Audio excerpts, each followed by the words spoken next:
सभी धम्म मित्रों को सप्रेम जय भीम, नमो बुद्धाय। संयुक्त निकाय भाग 1 में भी भाग हैं। ये दूसरा भाग उपासक वर्ग यहाँ से शुरू होता है, यानी हम सब लोगों के लिए ये उपासक वर्ग है। पहला सूत्र है कसी सूत्र। कसी यानी कृषि सूत्र। बुद्ध की खेती। ऐसा मैंने सुना, एक समय भगवान मगध में दक्षिणागिरी पर एक नाला नामक ब्राह्मण ग्राम में विहार करते थे। उस समय बोनी के काल पर कृषि भारद्वाज ब्राह्मण के 500 हल लग रहे थे। जब बुवाई चल रही थी खेतों में, तब कृषि भारद्वाज ब्राह्मण के 500 हल खेत में लगे हुए थे, बुवाई कर रहे थे।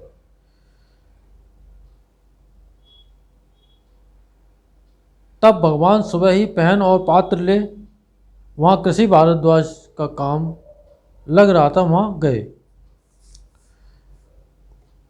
उस समय कृषि भारद्वाज ब्राह्मण की ओर से खाना बांटा जा रहा था। तब भगवान वहाँ जाकर एक ओर खड़े हो गए। कृषि भारद्वाज ने भगवान को भिक्षा के लिए खड़ा देखा। देखकर भगवान ने यह बोला, ब्राह्मण देखकर भगवान से बोला, श्रमण,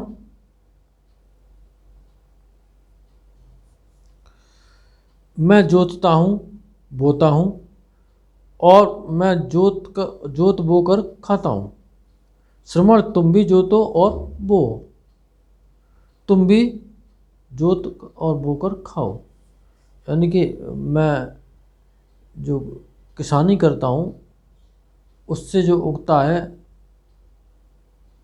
और उसका अन्न मैं खाता हूँ, तुम भी जोतो और बो और काटो और खाओ। तो भगवान कहते हैं, ब्राह्मण, मैं भी जोतता और बोता हूँ, मैं भी जोत बोकर खाता हूँ, किंतु मैं तो आप गौतम के धुर, हल, फाल, छकुनी या बैल कुछ नहीं देखता। ब्राह्मण कह रहा है कि आप कैसे किसान हैं, आपके पास तो कुछ है ही नहीं, खेत भी नहीं है, हल भी नहीं है, बैल भी नहीं है, और जो उसमें जो सामान इस्तेमाल होते हैं खेती में, वो कुछ नहीं है। इस पर भी आप गौतम कहते हैं कि ब्राह्मण, मैं भी जोतता और बोता हूँ और मैं भी जोत बो करके खाता हूँ। तब कृषि भारद्वाज ब्राह्मण भगवान से गाथाएं कहा। कृषक होने का दावा करते हैं, किंतु आपकी खेती मैं नहीं देखता। कृषक पूछता है कि कहें उस खेती को मैं कैसे जानूं? तब भगवान कहते हैं, श्रद्धा बीज है, तप वृष्टि, यानी कि जो तप करते हैं वो बरसात है, प्रज्ञा ही मेरा जुआठ है और हल है। प्रज्ञा जो हल और बैल हैं वो प्रज्ञा है। लज्जा हर्ष है, मन की ज्योत है, स्मृति फाल छकुनी है, शरीर और वचन से संयत, भोजन का अदांत जानने वाला, सत्य की निराई करता हूँ, सौरत्य मेरा विश्राम है, वीर मेरा लदनी बैल है। वीर का मतलब पराक्रम। वो बैल है जो निर्वाण तक ले जाता है, बिना लौटे हुए बढ़ता जाता है, जहाँ जाकर शोक नहीं करता। ऐसी खेती करने वाला अमृत की उपज पाता है। इस खेती को कर सभी दुखों से छूट जाता है। तो ब्राह्मण कहता है कि आप गौतम भोग लगावें। आप गौतम सचमुच ही कृषक हैं, जो आपकी खेती में अमृत की उपज होती है। भगवान ने कहा कि धर्मोपदेश करने पर मिला भोजन मुझे स्वीकार नहीं है। हे ब्राह्मण, ज्ञानियों का ये धर्म नहीं। बुद्ध धर्मोपदेश के लिए दिए गए को स्वीकार नहीं करते। ब्राह्मण धर्म के रहने पर यही बात होती है। दूसरे अन्न और पान से केवली महर्षि क्षीणाश्रव परम शुद्ध हुए की सेवा करो, पुण्यार्थी तुम्हारा पुण्य बढ़े। ऐसा कहने पर कृषि भारद्वाज ब्राह्मण भगवान से बोला कि धन्य है आप गौतम, धन्य है। हे गौतम, जैसे उल्टे को पलट दे, ढके को उगाड़ दे, भटके को रात बता दे, या अंधकार में तेल प्रदीप जला दे जिसमें आँख वाले रूपों को देख लें, वैसे ही भगवान गौतम ने अनेक प्रकार से धर्म को प्रकाशा। यह मैं भगवान गौतम की शरण जाता हूँ, धर्म की शरण जाता हूँ, संघ की शरण जाता हूँ। आज से जन्म भर के लिए आप गौतम मुझे अपना शरणागत उपासक समझें।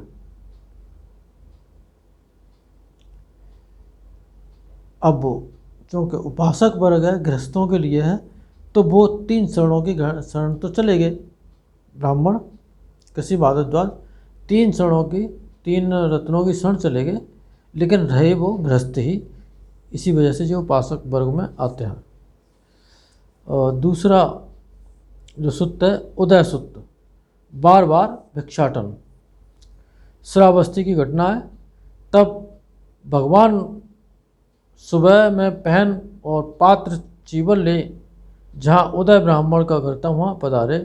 तब उदय ब्राह्मण ने भगवान के पात्र को भात से भर दिया। दूसरी बार भी और तीसरी बार भी उदय ब्राह्मण ने भगवान के पात्र को भात से भरकर कहा, श्रमण गौतम बड़े परके हैं, बार बार आते हैं।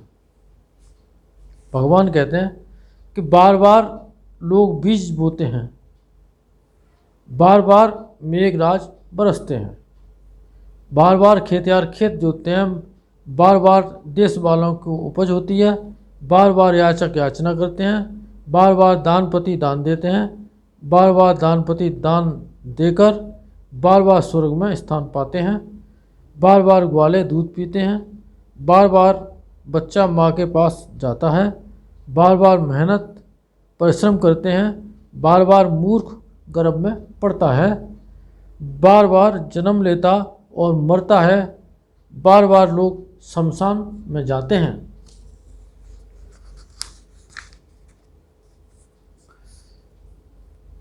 पुनर्भव से छूटने के मार्ग को पा महाज्ञानी बार बार नहीं जन्म ग्रहण करता। तो इससे वो उस पर गहरा प्रभाव पड़ा, उस ब्राह्मण पर, उदय ब्राह्मण पर बहुत गहरा प्रभाव पड़ा।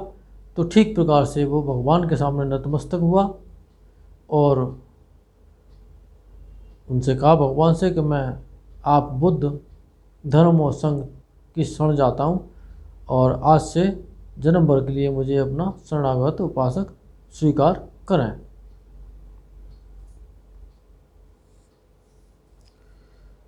देवहित सुत्त, बुद्ध की रुग्णता दान का पात्र।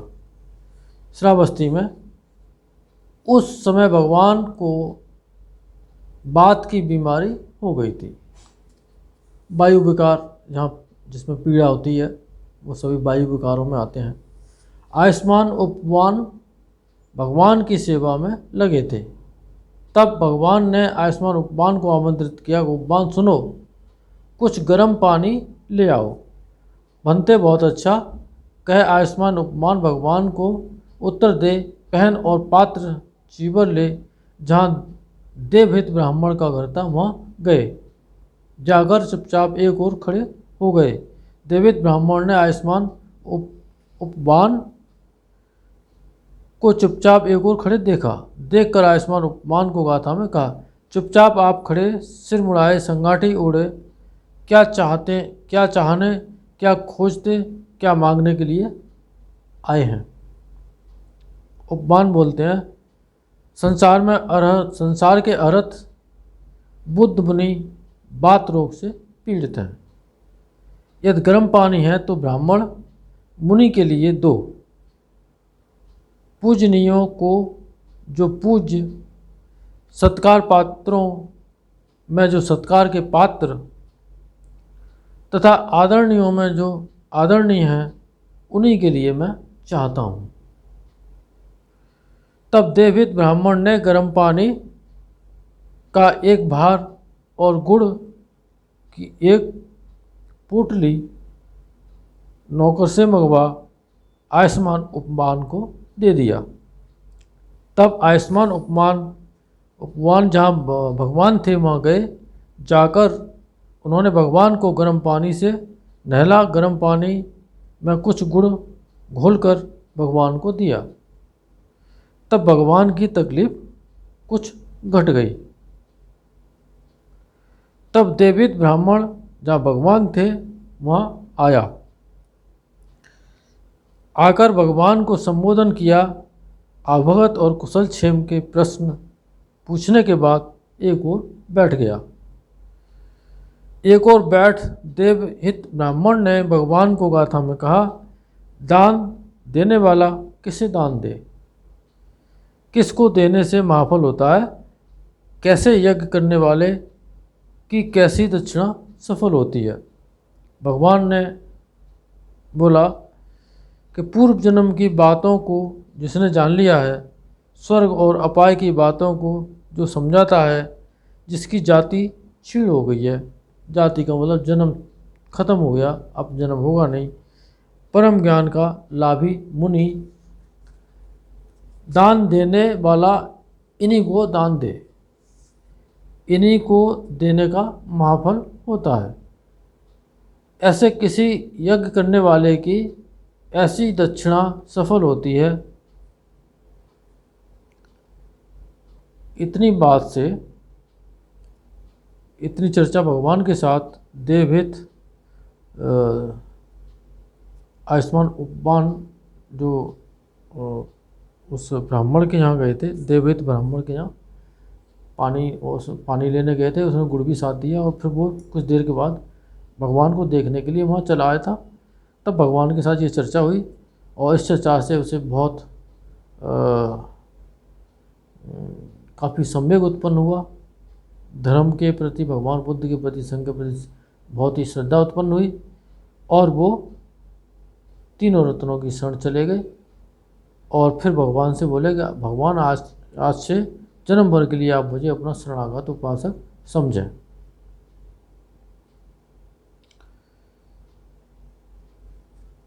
आज के लिए इतना ही मित्रों। इस धम्मवाणी से के प्रताप से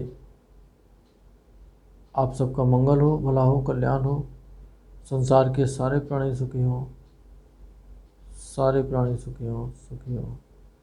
साधु साधु साधु।